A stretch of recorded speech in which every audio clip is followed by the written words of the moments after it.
Brazil বনাম নরওয়ের ম্যাচটি রাউন্ড অফ 16-এর অন্যতম একটা ম্যাচ হতে যাচ্ছে। কেননা ব্রাজিল তারা এই ওয়ার্ল্ড কাপে যেভাবে এসেছে, তাদের পারফরমেন্স ইস্যু ছিল, তাদের প্লেয়ার ইনজুরির ইস্যু ছিল, যেটা তারা এখনও ক্যারি করতেছে, এবং সেই জায়গা থেকে তারা আলটিমেটলি জাপানের সাথে যেভাবে কামব্যাক দিয়েছে, সেখান থেকে তারা রাউন্ড অফ 16-এ পৌঁছেছে। অ্যান্ড সব থেকে ইম্পর্টেন্ট যে ব্যাপারটা, সেটা হচ্ছে তারা রাউন্ড অফ 16-এ যাওয়ার আগে তারা জাপানের সাথে যেভাবে কামব্যাক দিয়েছে, তারা তাদের ইতিহাসে, বিশেষ করে তারা গত 3-4টা বিশ্বকাপে তারা এইভাবে আলটিমেটলি কামব্যাক দিয়ে প্রথমে গোল খেয়ে গোল কনসিড করে সেখান থেকে কামব্যাক দিয়ে ম্যাচ জিততে পারে নাই নকআউট ম্যাচে। সো এটা তাদেরকে একটা দারুণ বুস্ট আপ করবে। এবং অন্যদিকে আপনি যদি নরওয়ের অবস্থা দেখেন, নরওয়ে কিন্তু খুব স্ট্র্যাটেজিক্যালি তারা আস্তে আস্তে করে আগাচ্ছে, তারা একটা প্ল্যান নিয়ে আগাচ্ছে, এবং তারা কিন্তু দেখেন ব্রাজিলকে তারা মোটামুটি নিজেরাই চয়েস করেই নিয়েছে। কেননা তাদের সাথে যখন ফ্রান্সের খেলা ছিল গ্রুপ পর্বের শেষ ম্যাচে, সেটাতে কিন্তু তারা তাদের মেইন 11 তারা অফ করেছে, তাদের মেইন 11কে তারা বেঞ্চ করে বেঞ্চের টিম খেলিয়েছে। তারা ওই ম্যাচটা নিজেদের থেকে আগে থেকেই তারা হার মেনে নিয়েছে। অ্যান্ড এটা হার মানার অন্যতম কারণ হচ্ছে তাদের যে ব্র্যাকেটটা, তাদের ব্র্যাকেট তখন যেহেতু তারা রানার আপ হয়েছে, সেখান থেকে তারা আলটিমেটলি তারা ব্রাজিলকে পাচ্ছে। অ্যান্ড তারা ব্রাজিলকে পছন্দ করার বা ব্রাজিলকে নেওয়ার অন্যতম কারণ হচ্ছে তারা তাদের যদি হিস্টোরি দেখি, তাদের হিস্টোরিতে তারা এখন পর্যন্ত ব্রাজিলের কাছে হারে নাই, এবং একমাত্র দল নরওয়ে যাদেরকে ব্রাজিল এখন পর্যন্ত হারাতে পারে নাই। তো সেই জায়গা থেকে আলটিমেটলি এটা তাদের জন্য একটা প্লাস পয়েন্ট। এবং তাদের যেহেতু দলে আর্লিং হ্যালান্ডের মতো প্লেয়ার আছে, আর্লিং হ্যালান্ড এমন একটা প্লেয়ার, তাকে আলটিমেটলি আপনি যখনই পায়ে বল দিবেন, সে সেটা গোলে পরিণত করতে চাইবে, এবং তার ওইটা গোলে পরিণত করার চান্সটাও হাই। অ্যান্ড সেই জায়গা থেকে আলটিমেটলি তার উপর একটা আলাদা নজর থাকবে। এবং যদি আমি ব্রাজিলের দিকে চলে আসি, ব্রাজিল দেখেন তাদের কিন্তু অলরেডি ইনজুরি ইস্যু আছে, তাদের পাকুয়েতা খেলতেছে না। এখন পাকুয়েতার জায়গায় আলটিমেটলি কাকে খেলাবে, সেটা একটা ইস্যু। এখন আমি যদি এখানে সরাসরি চলে আসি যে পাকুয়েতার জায়গায় কে খেলবে, সেখানে আলটিমেটলি পাকুয়েতার জায়গায় অনেকজনকেই খেলাতে পারে। এডারসন আছে, দানিলো সান্তোস আছে, অ্যান্ড হচ্ছে নেইমার আছে। বা গত ম্যাচের মতো যেভাবে হাফ টাইমের পরে আলটিমেটলি পাকুয়েতো হাফ টাইমে উঠে গেছে, সেই জায়গায় এনরিককে নামিয়ে তখন হচ্ছে এনরিক, কুনিয়া দুজনকে মিক্স করে খেলানো। কুনিয়াকে সামনে খেলালে এনরিককে আলটিমেটলি মিডফিল্ডে খেলিয়েছে। আবার এনরিককে যদি সামনে খেলায়, সেক্ষেত্রে কুনিয়াকে পিছনে খেলাতে পারবে। তো সেই জায়গা থেকে সেটারও একটা চান্স আছে। কিন্তু আমার কাছে মনে হয় আলটিমেটলি এই দিকে যেটা করবে সেটা হচ্ছে এনরিককে শুরুতে নামাবে না। এনরিক এবং নেইমার এই দুইজনকে আপনি যদি শুরুতে খেলান, সেটা আলটিমেটলি আপনার শুরু থেকে আপনি ফুল অ্যাটাকে চলে যাচ্ছেন। দেখেন জাপানের সাথে শুরুতে যে 11টা ছিল যারা খেলতেছিল, যখন আলটিমেটলি ব্রাজিল পিছিয়ে গেছে, সেখান থেকে তারা একটা সুযোগ ছিল যে কামব্যাক করার। কারণ আলটিমেটলি তাদের তো অনেক প্লেয়ার বেঞ্চে আছে। তো তাদের যখন আলটিমেটলি প্লেয়ার চেঞ্জ করলো, ফার্স্টে এনরিককে উঠালো, মার্টিনেলিকে উঠালো। সো তাদেরকে পরে উঠানোতে তাদের এনার্জিটাও পুরোপুরি পাওয়া গেছে, এবং তখন ম্যাচটা চেঞ্জ হতে বাধ্য হয়েছে। কিন্তু এখন যদি আপনি এটা চিন্তা করেন যে হ্যাঁ, তাদেরকে তো চেঞ্জ করাতে আমার গোল আসছে, তাহলে আমি শুরু থেকে তাদেরকে নামাই দিই, সেটা আসলে কাজে দিবে না। তো এই জিনিসটাই আলটিমেটলি মেনভাবে আগাতে হবে যে আমাদের মেন 11 যেটা খেলতেছিল, সেখানে যদি আমরা ফোকাস করি, সেই জায়গায় শুধু একটা প্লেয়ার নিয়ে প্রবলেম পাকুয়েতা। সো পাকুয়েতার জায়গায় এখানে দুইটা অপশন খুব ভালোভাবে আসতেছে, দানিলো সান্তোস এবং হচ্ছে এডারসনের কথা। এখন এডারসন যে ধরনের প্লেয়ার, সে আলটিমেটলি পুরো মাঠে দৌড়ানো একটা প্লেয়ার। সে অ্যাটাকিংয়ের ক্ষেত্রেও থাকে, সে আবার ডিফেন্সিভ এর দিকেও থাকে, সে ডিফেন্স করার দিকেও থাকে। এবং তার যে ফিজিক্যাল অ্যাবিলিটিস, তার ফিজিক্যাল যে স্ট্রাকচার, সেটা আলটিমেটলি ভালো কাজে দিবে। যেহেতু নরওয়ের কথা যদি বলি, নরওয়ের হাল্যান্ড এবং হচ্ছে ওডিগার্ড, এদেরকে যদি আপনি কন্ট্রোল করতে চান, বিশেষ করে তাদের মিডফিল্ড থেকে যে ক্রসগুলো যাবে, যে বলগুলো যাবে, সেগুলোকে যদি আপনি নেগোশিয়েট করতে চান, সেক্ষেত্রে আপনার ওরকম ফিজিক্যালি স্ট্রং একটা প্লেয়ার লাগবে। সেই জায়গা থেকে আমার মনে হয় এডারসন ভালো চয়েস হইতে পারে। আবার যদি আমি দানিলো সান্তোসের কথা বলি, সে যদি মিডফিল্ডে খেলে, সেক্ষেত্রে একটা সুবিধা হচ্ছে কি, সে গোল করতে পারে। তার গোল করার রেকর্ড আছে ব্রাজিলের হয়ে। অ্যান্ড সে কার্লোর আন্ডারে, তাদের কোচের আন্ডারে সে খেলেছে।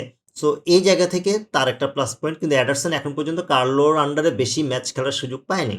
সো এইখানে আসলে কার্লো তার উপরে কেমন ভরসা রাখবে, সেটা দেখার বিষয়।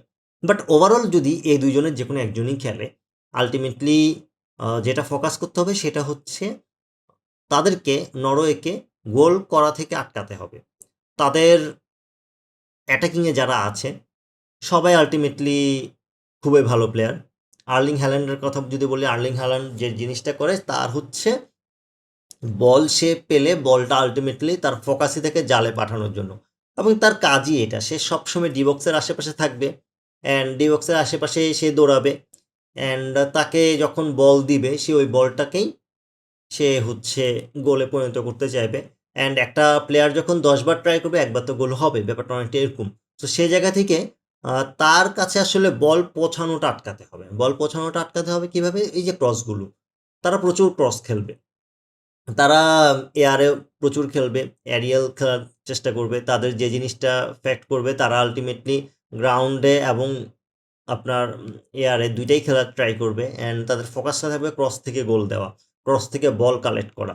কারণ হচ্ছে হাল্যান্ড যে ধরনের প্লেয়ার, সে তাকে যখন আপনি ক্রস দেন সে সেটা হয় হেডার দিয়ে অথবা সে সেটা শ্যুট করে গোল দিতে বেশি স্বাচ্ছন্দ্য বোধ করে। সো সেই জায়গা থেকে আলটিমেটলি আপনাকে যে জিনিসটা ফোকাস করতে হবে যে অডিগার্ড অ্যান্ড হচ্ছে হাল্যান্ডের যে কানেকশনটা সেটাকে অফ করতে হবে। তাদের ডিফেন্ডাররা যথেষ্ট ভালো আছে, তাদের ডিফেন্ডারদের মধ্যে আলটিমেটলি যথেষ্ট অ্যাবিলিটি আছে, বাট সেখানে আলটিমেটলি যে জিনিসটা কি, ব্রাজিলের অ্যাটাকিং সাইডে ভিনি, কুনিয়া এবং এ পাশে হচ্ছে রায়ান, এই তিনজন যেভাবে রান মেক করে, এই তিনজনকে আসলে কিভাবে নেগোশিয়েট করবে, কিভাবে কন্ট্রোল করবে, সেটা নরওয়ের জন্য চিন্তার বিষয়। এবং নরওয়ে আলটিমেটলি তিনজনের দিকে ফোকাস দিতে গেলে যে প্রবলেমটা হবে সেটা হচ্ছে মিডফিল্ড থেকে ব্রোনো আছে, সো ব্রোনো অ্যাসিস্ট করে দেয়, ক্যাসিমিরো লাস্ট ম্যাচে গোল পেয়েছে। সো এইখানে আলটিমেটলি একটা প্রেশারে থাকবে নরওয়ে। নরওয়ের ম্যাচটি ব্রাজিলের জন্য খুব একটা ইজি হবে না, কঠিনই হবে, বাট সেটা আপনার আলটিমেটলি জাপান লেভেলের নাও হতে পারে অথবা জাপান লেভেলেরও হতে পারে। কারণ জাপান আলটিমেটলি তাদের যে প্রবলেমটা ছিল, তারা তো শুরু থেকে অ্যাটাক করে খেলছে, দেন হচ্ছে তারা একটা সেকেন্ড টাইম থেকে তারা হচ্ছে লো ব্লক ডিফেন্সে চলে গেছে। লো ব্লক ডিফেন্সে চলে যাওয়াতে তাদের ওই যে হাইটের প্রবলেমে তাদেরকে যখন এয়ারে বল দিচ্ছিল বারবার, সেটা তারা আর কন্ট্রোলের মধ্যে রাখতে পারেনি, সেখানেই তারা আলটিমেটলি গোল কনসিড করে। সো এই জায়গা থেকে নরওয়ের ক্ষেত্রে কিন্তু এই প্রবলেমটা হবে না। নরওয়েকে আপনি এয়ারে বল দিয়ে হেডারে গোল দিবেন, সেটা আপনি জাপানের মতো এত ইজিলি পারবেন না।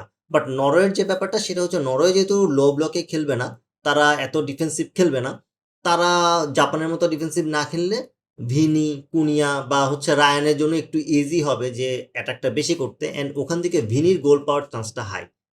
নরওয়ের সাথে ব্রাজিলের সবথেকে বড় ঝামেলা যেটা হবে, ব্রাজিলের হচ্ছে মিডফিল্ডটা কন্ট্রোলে নিতে হবে। এখন মিডফিল্ডে যেহেতু আলটিমেটলি ক্যাসেমিরো নিজেও কাট খেয়ে আছে, তারও হালকা ইনজুরি আছে অ্যান্ড পাকুয়েতা নাই অ্যান্ড ব্রুনো একা, তো সেই জায়গা থেকে একটু ব্রাজিল এখানেই প্রবলেমটা ফেস করবে।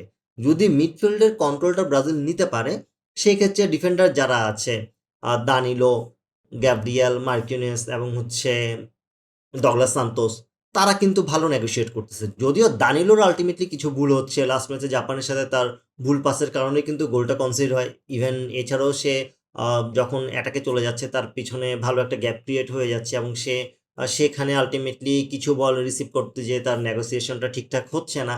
সো এই জিনিসগুলো দানিলো প্রবলেম ফেস করতেছে, সেখানে দানিলোকে আরও মনোযোগী হতে হবে। অ্যান্ড এখানে আসলে বেশি ফোকাসটা থাকবে গ্যাব্রিয়েলের উপরে। গ্যাব্রিয়েল কীভাবে হাল্যান্ডকে নেগোশিয়েট করতেছে সেটা দেখার বিষয়।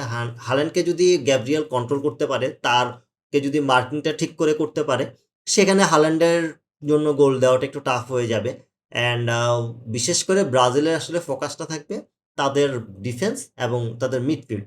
এই দুইটা যদি ঠিকঠাক ফাংশন করে, ব্রাজিলের গোল পেতে খুব একটা কষ্ট হবে না। ব্রাজিল আলটিমেটলি তাদের যে অ্যাটাকিং সাইডে যারা আছে তারা গোল বের করে ফেলতে পারবে। এখানে আলটিমেটলি যে জিনিসটার খেলা হবে সেটা হচ্ছে কে বেশি গোল দিতে পারে, কে গোল কনসিডটা কম করতেছে সেটা থেকে কে বেশি গোল দিতে পারে। কেননা গোল কনসিড আলটিমেটলি যেটা হবে কি, দুই দলেই করবে, দুই দলেই করবে। ব্রাজিলের ডিফেন্স শক্ত আছে, কিন্তু ব্রাজিলের ডিফেন্স শক্ত থাকলেও গ্যাপগুলো ক্রিয়েট হয়ে যাচ্ছে এবং হাল্যান্ড যে ধরনের প্লেয়ার, সে একটু ফাঁকা জায়গা পেলে সে সেটাকে ইউজ করে, সেই স্পেসটাকে সে ইউজ করতে চায়, ইউটিলাইজ করতে চায় এবং সেটাই আলটিমেটলি ব্রাজিলের জন্য প্রবলেম হয়ে যাবে। সো এই জায়গা থেকে আমার মনে হয় যে ব্রাজিলের ফোকাসটা থাকবে, তারা আলটিমেটলি শুরু থেকে গোল দিতে চাইবে। তারা চাইবে হচ্ছে যদি শুরুতেই যদি আপনার হাফ টাইমের আগে 2-3টা গোল দিয়ে দেওয়া যায় বা লিডে চলে যাওয়া যায়, তখন তারা ফুললি হচ্ছে মিডফিল্ডের কন্ট্রোলটা নিয়ে ডিফেন্সটা ঠিক রেখে তারা হচ্ছে বল পজিশনটা তাদের দিকে রাখবে। এমনিতেও নরওয়ে বল পজিশন হাই রাখবে না, বল পজিশন কমই রাখবে।